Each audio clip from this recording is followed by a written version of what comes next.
de número 15.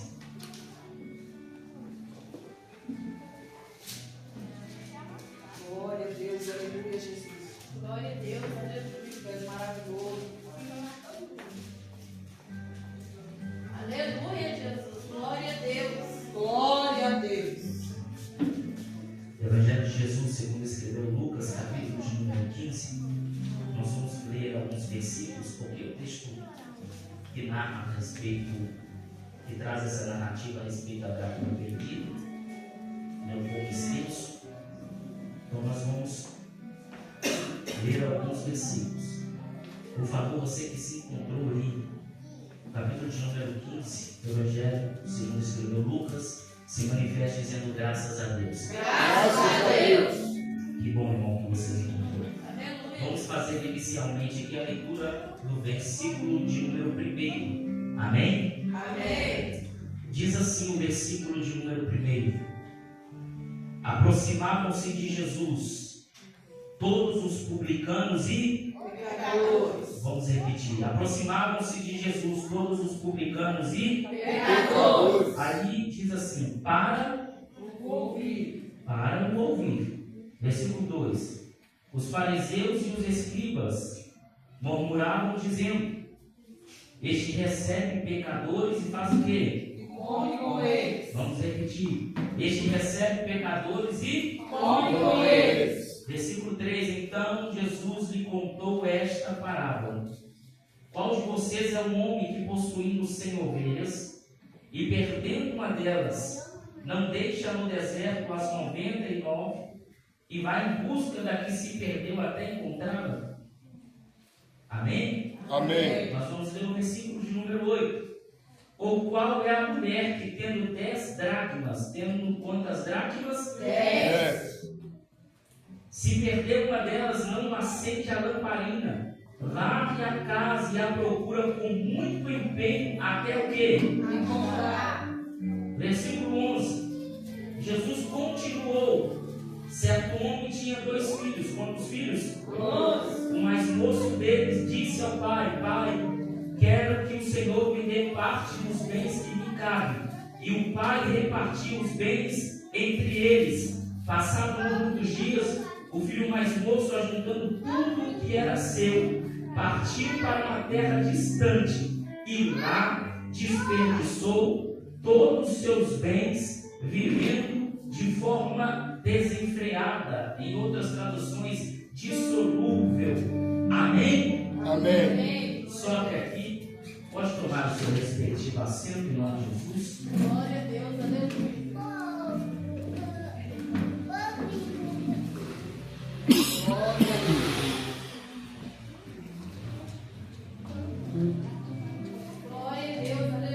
Glória a Deus. Aleluia. Glória a Deus, aleluia. Deus, aleluia, meu Jesus. Amados,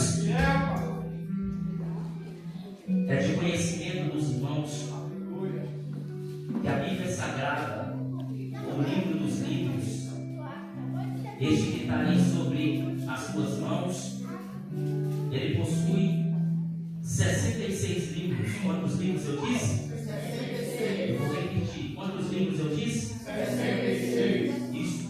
39 no Antigo Testamento, ou Antigo Pacto, ou Antiga Aliança, e 27 no Novo Testamentário. Também é de conhecimento dos irmãos que aqui estão nessa noite que a Bíblia no Antigo Testamento é escrita todo no hebraico, e o Novo Testamento ele é escrito no grego, não o grego simples, mas o grego conhecido como grego koiné. É também de conhecimento dos irmãos que a palavra do Senhor ela foi descrita em 1500 anos. Quantos anos eu disse? 1500. Ou cerca mais ou menos de 40 autores. Quantos autores? Quantos autores eu disse? 40. Isso. Apenas um dentro desses 40 autores é unanimidade, porque 39 é judeu, mas apenas um é grego. Justamente este homem a qual nós fez menção do livro a qual ele descorreu ou descreveu a respeito da biografia de Cristo. Lucas, nós bem sabemos, era grego, nascido em Antioquia, da Síria. E este evangelho que ele biografou a respeito de Cristo foi no ano 60 depois de Cristo. E quando Lucas ele vem permeando a respeito da biografia de Cristo, ele faz questão de anotar mais ou menos cerca de 29 parábolas, sendo que 16 dessas parábolas são exclusivas do Evangelho de Lucas. Lucas também narra mais ou menos 21 milagres que Cristo fez. Quantos milagres? 21. Vou repetir. Quantos milagres? 21. Olha para cá, preste atenção. 21 milagres, mas apenas 6 é exclusivo deste Evangelho, segundo a qual ele escreveu. Pesquisando minuciosamente a respeito de Cristo, este Evangelho a qual nós lemos, ele possui 24 capítulos. Quantos capítulos? Vou repetir. Quantos capítulos?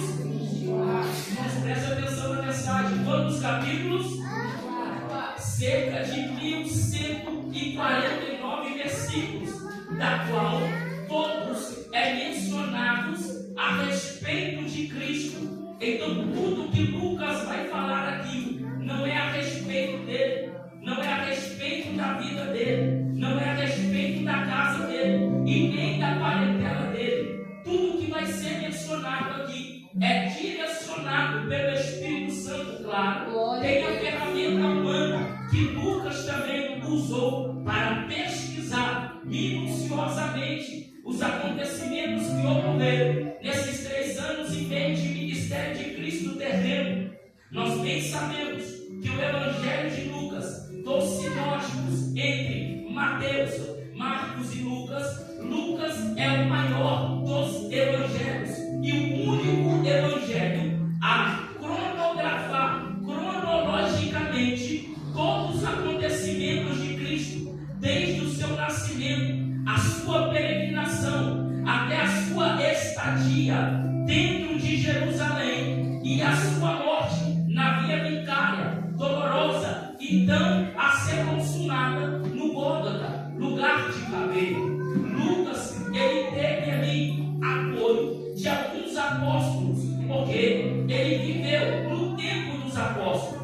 Teve o apoio também de apóstolo Paulo, nada mais, nada menos alguém que Deus chamou e capacitou, sendo ele um dos maiores levantadores de igreja daquele tempo. Preste atenção aqui. Lucas, ele faz essa pesquisa e faz este livro, que é dividido em 2. O livro é dividido em 2. O livro é dividido em 2. O livro é dividido em 2, porque eles colocam Lucas, o Evangelho, e Atos dos Apóstolos como menção de pesquisa que Lucas fez a respeito de Cristo. Como eu havia dito, Lucas faz menção de 29 parábolas e 16 parábolas são exclusivas neste Evangelho. Você não vai achar em Marcos, você não vai achar em Mateus, você não vai achar em João, apenas aqui mencionado por Lucas. E cá estamos nós, no capítulo de número 15, fazendo menção de mais uma parábola, da qual Lucas vai contar a nós através deste Evangelho. Preste atenção aqui, igreja, não perca o foco nesta noite. Amém? Porque Lucas vem contando que certa feita Jesus estava em uma localidade, e nesta localidade havia várias pessoas que estavam ali para ver Cristo, ouvir Cristo. E aqui no capítulo de número 15, a partir do verso de número 1, ele faz menção destas pessoas, mas também ele faz separação de cada classe dessas pessoas que está ali ao lado de Cristo. Lucas começa a dizer que aproximava-se de Jesus. Aproximava-se de Jesus. Aproximava-se de Jesus todos os publicanos e pecadores. O que é isso? Essa é a primeira classe de pessoas que Lucas está mencionando aqui nesse texto, que está se aproximando de Cristo. A primeira classe que Lucas está enfatizando aqui no texto é pecadores e publicanos. E quem são os pecadores? Os pecadores é alguém que não comungava da mesma fé dos fariseus e nem dos escribas. Os publicanos eram pessoas que abandonaram a sua cultura, abandonaram a sua pátria para estar a serviço de Roma, tanto como os pecadores, que eram tidos como gentios, quanto os publicanos, que eram tidos como aqueles que abandonaram a pátria, desertaram a nação para viver a serviço de Roma. Esses dois tipos de pessoas eram proibidos de adentrar dentro do templo para adorar a Deus. Não era permitido nem a esmola do publicano, nem a esmola do pecador, isto é, nenhum voto eles poderiam fazer, porque eram proibidos de eles adentrar dentro do templo. Eles não poderiam adentrar dentro do templo para oferecer o sacrifício no dia do tabernáculo. Não podia. Eles não podiam adentrar dentro do templo no dia do Pentecoste. Também não podia. Eles não podiam oferecer sacrifício no dia da passagem ou Páscoa ou passar por cima. Também não podia, porque eles estavam sendo rejeitados pelos fariseus, pelos escribas, pelos saduceus e pelos religiosos daquele tempo, que colocavam regras pesadas. Então, os publicanos e os pecadores não poderiam adentrar dentro do templo naquele momento. É por isso que o texto está dizendo que os publicanos e os pecadores aproximavam de Jesus. E o texto enfatiza dizendo: para que murmurar? Não. Para que reclamar? Não. Mas o texto está dizendo: para o ouvir. Glória a Deus, aleluia. Eles se aproximavam para o ouvi-lo. Pastor, o que você quer dizer com isso? Eu quero dizer que se eles não podem entrar no templo, o templo vai até eles. Entrar no templo para oferecer sacrifício por causa do impedimento da religiosidade. O templo vai até eles, quebrando paradigma, quebrando o protocolo. Porque Jesus disse um dia na tua oração: Pai, todos que você me destes para mim, e nenhuma, de maneira alguma eu lançarei fora. A primeira revelação aqui nesta noite: não entra aqui achando que você é o crente sobre o ombro, abaixa o teu nariz, porque o mesmo evangelho que é pregado para pastores, para missionários, para evangelistas, é o mesmo evangelho que é pregado para pecadores, é o mesmo evangelho que é pregado para os rejeitados, é a mesma palavra que salva quem está lá fora. Aleluia! Olha para cá, presta atenção na palavra, irmãos. Lucas vai agora mencionar a segunda classe de pessoa. Porque se nós temos a primeira classe que se aproxima para ouvir a palavra, nós temos uma segunda classe que acha que entende da palavra e vai murmurar acerca dela. Porque o texto está dizendo que da mesma forma que se aproximava até Jesus publicanos e pecadores, também se aproximavam fariseus e também os escribas. Meus irmãos, quem são os fariseus? Para ser bem rápido, fariseu é aquele que guardava os costumes, guardava o jejum, guardava o sábado, guardava as orações em praça pública, guardava os sacrifícios. Os fariseus é aqueles que guardavam o costume da época. Pastor, e quem é os escribas? Os escribas eram os intérpretes da lei, aqueles que faziam menção da Torá e o conhecimento que eles tinham a respeito do Pentateuco, os 5 primeiros livros da Bíblia. Ou seja, os fariseus e os escribas eram os entendedores da palavra, os entendedores da lei, aquele que carregavam consigo a religiosidade. E olha para cá, porque o texto está dizendo que eles se aproximavam de Jesus no verso 2, mas aproximavam não para o ouvi-lo, não para o escutá-lo, mas para murmurar a respeito do Messias, a respeito do Filho de Deus, a respeito daquele que está mencionando a palavra a qual o próprio Deus colocou nos seus lábios sacrossantos.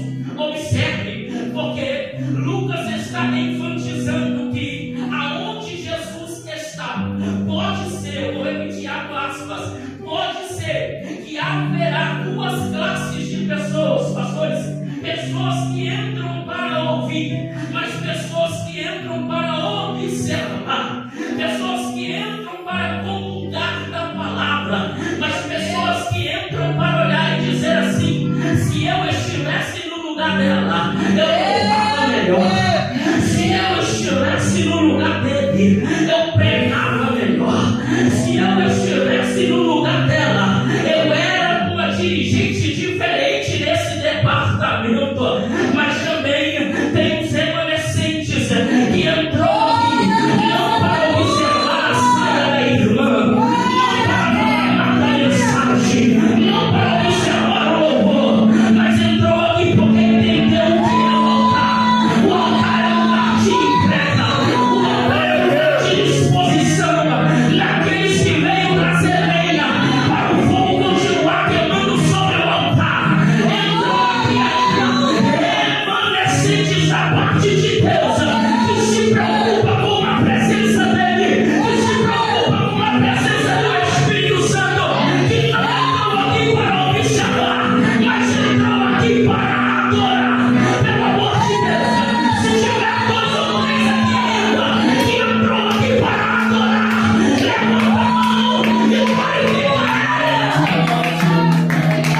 glória em glória. Nós temos que entrar aqui entendendo que Cristo está aqui nesta casa. Nós temos que entrar aqui entendendo o que é ouvir a palavra e dar reverência para ela. Olha para cá. Porque o texto está dizendo que a murmuração dos escribas e dos fariseus, no verso de número 2, é esta. Eles murmuravam dizendo: por que este? Porque eles estão falando, apontando e dizendo que se diz filho de Deus. Ele simplesmente recebe pecadores e come com eles. Eu gosto dessa expressão. Sabe por quê? Porque é o seguinte: nós aprendemos aqui que os publicanos e os pecadores não podiam entrar dentro do eles não podiam entrar dentro do Aí os escribas e os fariseus que lá estavam, eles palmeiam o ministério de Jesus ao ponto de observar tão profundo e dizer: ele se assenta e come com eles. Quer dizer então que Jesus é investigado pelos fariseus e pelos escribas. Enquanto eles dizem assim, ele se assenta e come com eles, quer dizer que quando Jesus recebe estes pecadores, é sinal que Jesus está vinculado com eles. Ainda mais, porque o texto está dizendo: e come com eles. Comer é sinal de mesa. Mesa é sinal de quê? Comunhão. O que os escribas e os fariseus estão apontando aqui dentro do texto é: Jesus tem comunhão com pecadores e com os publicanos. Eu vou melhorar. Aleluia! Jesus tem